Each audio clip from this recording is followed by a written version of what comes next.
Imagine more land than the entire state of Rhode Island, owned by one Texas family for nearly 175 years. 825,000 acres of cattle, oil, and grit, now valued at $725 million. This isn't a legend, it's King Ranch. Built from a wild $300 gamble in the so-called worthless Wild Horse Desert by an Irish runaway who became ranching royalty. But turning a barren frontier into an empire took more than vision. Union raids, brand wars, droughts, and relentless ambition forged a dynasty where one wrong move meant losing everything. So how did a single runaway stowaway create the most powerful cattle empire in America? Here's the real story, without the romance. Richard King's story begins far from the Texas brush country. Born in 1824 to Irish immigrants in New York City, he was indentured to a jeweler at age 9. By 11, he had vanished from Manhattan streets, stowing away on a ship bound for Mobile, Alabama. The crew took him in, teaching him every trick of river navigation. By 16, he held a pilot's license, a rare feat for anyone, let alone a runaway child. The riverboat trade became his classroom and his ticket west. King ferried troops and supplies during the Mexican-American War, learning the Rio Grande's every bend and backwater. He partnered with Mifflin Kennedy, another steamboat man, and together they built a near monopoly on river shipping. Profits rolled in, but King's gaze kept drifting inland, toward a patch of country most Texans called worthless, the Wild Horse Desert. In 1853, after days in the saddle, King reached the banks of Santa Gertrudis Creek. The land was harsh, wind-burned, and empty, but he saw something others missed: reliable water, tough native grass, and a corridor for moving cattle. He tracked down the heirs to the old Mexican land grant and struck a deal: 15,500 acres for $300. The deed, dated July 25, 1853, gave him legal claim to a piece of South Texas that no one else wanted. King's first move wasn't to build a mansion or plant a flag. He set up a fortified cow camp, dug wells, and hired hands who understood the land's dangers. Bandits, rustlers, and drought were facts of life. But King's instincts, honed on riverboats and battlefields, told him that control over water, grass, and cattle routes would be worth more than gold if he could hold on. Within a year, King had turned his $300 gamble into a growing enterprise, expanding his holdings to 68,000 acres through quick deals and hard bargaining. The Wild Horse Desert was no longer just empty space on a map. It was the foundation of an empire, and every acre came with its own risks. Would this patch of scrub and creek support a ranch, or swallow King's fortune whole? December 23, 1863. Before dawn, Union cavalry swept across the scrubland toward King Ranch. 80 men under Captain James Speed, boots slick with dew, rifles ready, had orders to break the backbone of the Confederate cotton trade.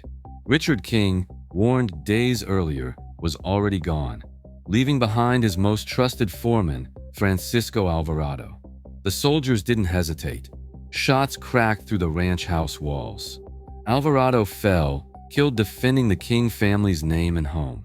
The Union men tore through every room, scattering belongings, overturning trunks, searching for evidence and valuables. They rounded up cattle, drove them off into the gray morning, and left the ranch a shell of what it had been. Henrietta King, heavily pregnant, fled the chaos and gave birth to their 5th child in a neighbor's borrowed shelter, the air still thick with gunpowder and grief. The raid left scars deeper than bullet holes. It shattered any sense of safety in the Wild Horse Desert. For those who stayed, each sunrise brought new fear. Every shadow on the horizon could be another raiding party. The men who kept working the land did so with rifles within reach, eyes always scanning for dust clouds. The ranch's survival depended on more than courage or hard labor. It needed a way to claim every animal, every calf, as its own, something that would outlast gunfire and outlaws alike. In 1867, King Ranch answered with fire and iron. The Running W brand, shaped like the winding trail of a rattlesnake, was burned deep into the hide of every animal. It was more than a mark of ownership. It was a declaration. In a country where herds drifted for miles, where rustlers moved under cover of darkness, a clear brand was the only law that mattered. The running W meant these cattle belonged to a ranch that had survived blood and fire, a ranch that would fight for what was theirs. The brand changed everything. Cowboys rode farther, worked longer, and risked more because the running W drew a line in the sand. It warned thieves and neighbors alike. These cattle are spoken for. The cost was steep. Men like Alvarado paid with their lives to defend it. But without that mark, King Ranch would have vanished into the dust, just another casualty of the borderlands. Instead, the running W became a shield, a rallying point, and a source of pride. Its legend spread from the Nueces River to the Gulf, carried in stories told around campfires and in the scars on men's hands. When the law was miles away, fire and iron became the only protection an empire could count on. Henrietta King inherited more than just land in 1885. She inherited a mountain of debt and the weight of a promise. The estate ledger showed 614,000 acres sprawling across the Wild Horse Desert, but every acre was shadowed by creditors. Bankers arrived with offers, some veiled as threats, eager to see the ranch broken up and sold off in pieces. Advisors pressed her to liquidate, to cut losses and walk away. Henrietta listened, but she did not waver. Raised in the home of a Presbyterian minister, she believed in duty, not surrender. Selling would erase Richard King's legacy and uproot hundreds of families who depended on the ranch for their livelihoods. Instead, she chose a different path. Henrietta placed her trust in her son-in-law, Robert Kleberg, granting him power of attorney and the daily burden of management. Kleberg, a lawyer by training, approached the ranch's finances with a steady hand and a willingness to negotiate. Together, Henrietta and Robert began the painstaking process of restructuring the ranch's debt. Estate records from the late 1880s reveal a series of calculated moves, selling off non-essential tracts, divesting town lots, and negotiating with railroad companies for right-of-way. Each transaction was a balancing act, sacrificing a little to save the whole. Henrietta's signature became a fixture on every deed, every contract, every banknote. She met with creditors herself, refusing to be intimidated by their demands. When the ranch needed cash, she sold land that didn't touch the heart of the operation. When the railroad came calling, she traded acreage for steel rails, betting that connection to distant markets would secure the ranch's future. The ledgers tell the story. Debt shrinking, acreage holding steady, then growing. By 1895, the ranch had rebounded to 650,000 acres. By 1925, it surpassed 1 million acres, an empire built not by selling out, but by holding firm. Henrietta invested profits back into the land and the people who worked it. She funded schools and churches, supported local businesses, and made the ranch a cornerstone of South Texas. Her stewardship created jobs, built towns, and anchored a community. Through drought and recession, she refused to let go. Bankers in Corpus Christi doubted her, but she outlasted every one of them. Her resolve became legend. Where others saw a burden, she saw a legacy. The King Ranch survived because Henrietta King refused to sell, refused to break faith with the land or the people who depended on it. With the ranch secure and its debts conquered, a new chapter was ready to begin, one shaped by science, ambition, and the vision of the next generation. By the late 1920s, King Ranch faced a problem that money alone couldn't solve. South Texas heat and relentless insects made short work of British cattle breeds, shrinking profits and thinning herds.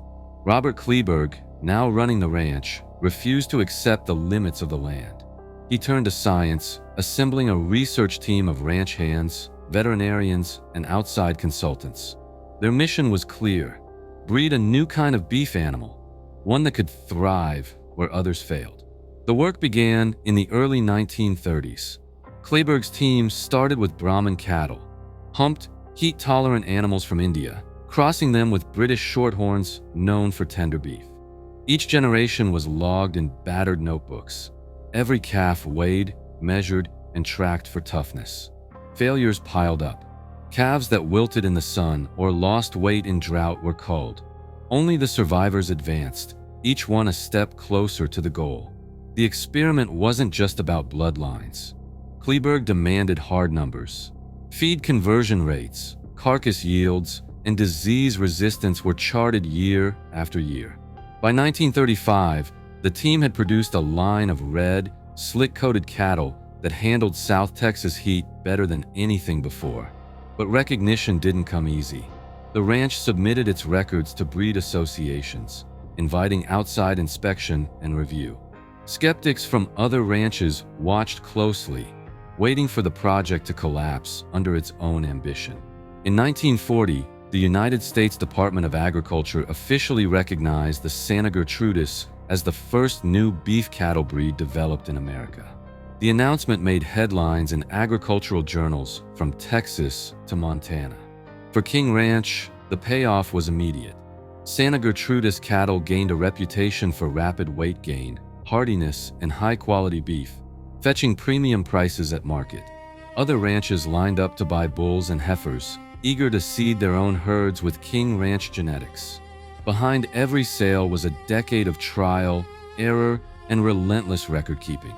The Santa Gertrudis breed didn't just solve a local problem, it changed the economics of ranching across the American Southwest and beyond. Today, their bloodlines circle the globe, a living ledger of what happens when a ranch bets on science and wins. But with new profits and prestige came new opportunities and fresh risks. How would King Ranch use its growing capital to secure its future? In 1933, a drill bit punched through the hardpan near Santa Gertrudis Creek and hit crude oil. The well belonged to Humble Oil Company, but the land, every inch of it, was King Ranch. Overnight, the ranch's fortunes changed. Oil royalties flowed in, structured so that King Ranch received a fixed percentage of every barrel pumped, every cubic foot of gas sold. For the first time, the ranch didn't just rely on cattle markets or rainfall. Oil money paid off debts, funded new barns, and put up modern fencing where barbed wire once ran. Production numbers climbed quickly. By the end of the decade, dozens of wells dotted the property, each one feeding revenue back into ranch operations. The royalty agreements were shrewd. King Ranch kept control of the land and set terms that favored long-term stewardship over quick profits. Cattle still grazed right up to the pump jacks. Oil and ranching coexisted, each supporting the other. With this new stream of capital, King Ranch could weather droughts, invest in better genetics, and experiment with new crops and conservation practices. The oil strike didn't erase the old risks, but it gave the ranch a financial backbone, one that would support innovation for generations. How would this sudden wealth reshape the land and the lives of those who worked it? Fencing the open range wasn't just a practical decision, it was a declaration of control.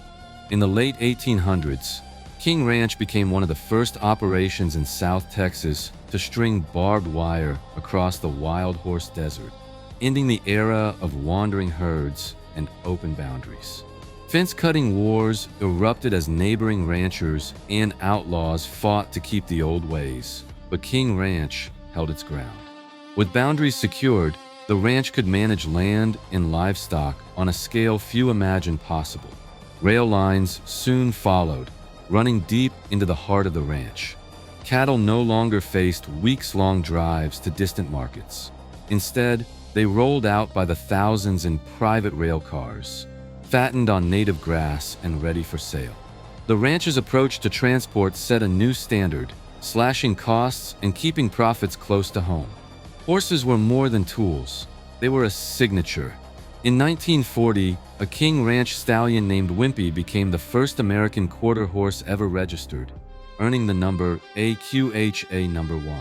Today, over 200 registered quarter horses still run the pastures, their bloodlines winning rodeos and working cattle from Texas to Montana. The numbers tell the modern story.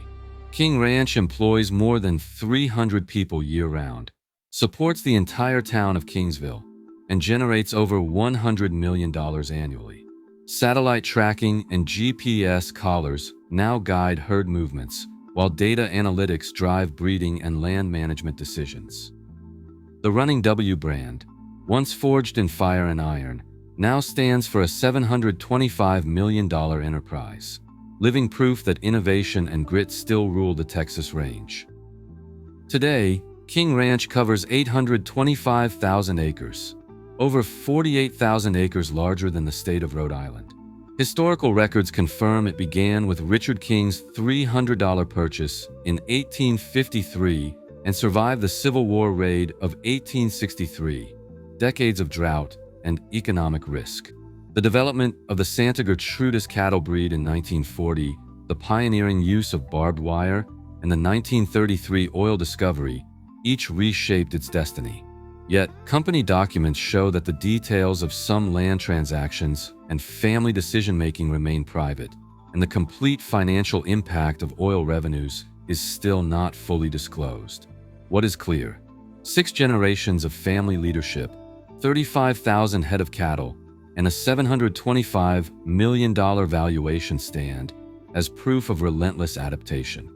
The Running W brand remains a symbol recognized across America. King Ranch is not just bigger than Rhode Island. It is a living record of how vision, risk, and innovation built an enduring Texas institution.